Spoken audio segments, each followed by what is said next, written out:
Hello बच्चों, let's read this question. The question say that which of the following reaction will not result in the formation of carbon-carbon bond. अब इसके regarding यहाँ पे चार option दिया गया है बच्चों और हमसे पूछा गया है कि इन चारों रिएक्शन में से किस रिएक्शन में कार्बन कार्बन बॉन्ड नहीं फॉर्म होगा।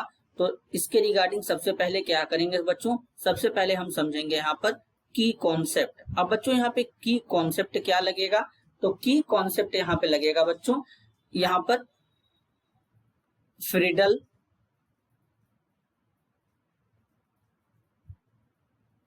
Crafts acylation.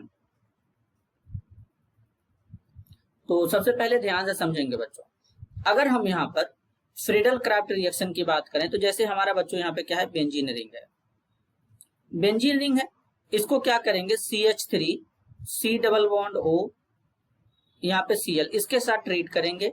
यहाँ पर क्या करेंगे, एक लुईस एसिड लेंगे, लुईस एसिड हमारा एनहाइड्रस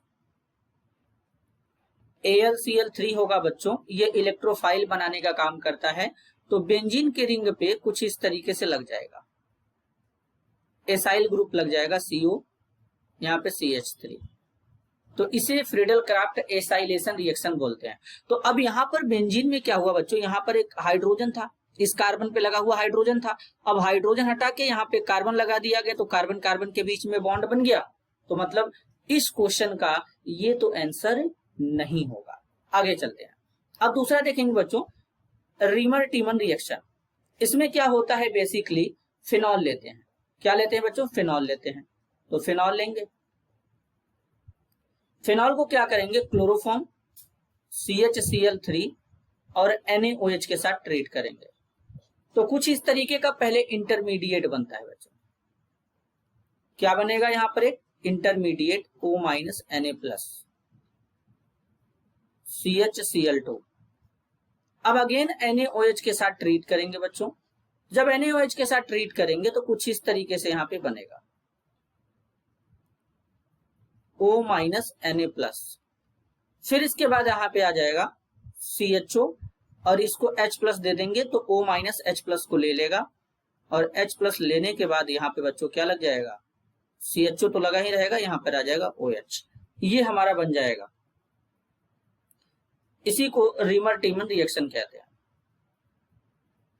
तो बेसिकली इसमें भी कार्बन कार्बन के बीच में बॉन्ड बन रहा है बच्चों, तो ये भी हमारा आंसर नहीं होगा। अब अगर हम बात करें बच्चों कैनिजारो रिएक्शन के बारे में, पहली बात बच्चों, कैनिजारो रिएक्शन कौन देते हैं, तो कैनिजारो रिएक्शन हमारे ऐसे बेसिकली एल्डिहाइड देंगे जिनके पास अल्फा हाइड्रोजन नहीं होगा, वो कैनिजारो देंगे। तो अब जैसे अगर हम बात करें, हमारे पास फॉर्मल्डिहाइड है, फॉर्मल्डिहाइड के पास बच्चों अल्फा हाइड्रोजन नहीं होता है, क्यों, जैसे ये हमारा फंक्शनल ग्रुप हो गया, तो अब यहाँ पे अल्फा कार्बन ही नहीं है, तो अल्फा हाइड्रोजन कहां से बनेगा, तो 2 मोल इसको ले लेंगे, NaOH लेंगे कंसंट्रेट, इसके साथ ट्रीट करेंगे। तो यहाँ पर डिस्प्रोपोर्शनेशन रिएक्शन होता है, एक एल्डिहाइड यहाँ पे ऑक्सीडेशन करेगा, दूसरा रिडक्शन कर लेगा 1 मोल, तो यहाँ पर एक कार्बोक्सिलिक एसिड का साल्ट बन जाएगा, दूसरा एल्कोहल बन जाता है। तो इसमें कार्बन कार्बन के बीच में बॉन्ड नहीं बनता हुआ दिखता है बच्चों, नहीं दिख रहा है, तो बेसिकली यही हमारा क्या हो जाएगा, आंसर हो जाएगा।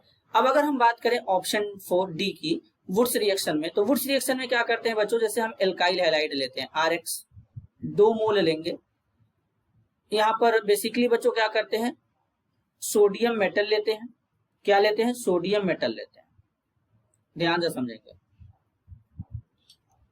सोडियम मेटल के साथ रिएक्शन करेंगे ड्राई ईथर के प्रेजेंस में। तो यहाँ पे क्या होगा, यहाँ पर R और R के बीच में बॉन्ड बनेगा, RX बनेगा और साथ में यहाँ पे NaX बाहर हो जाएगा।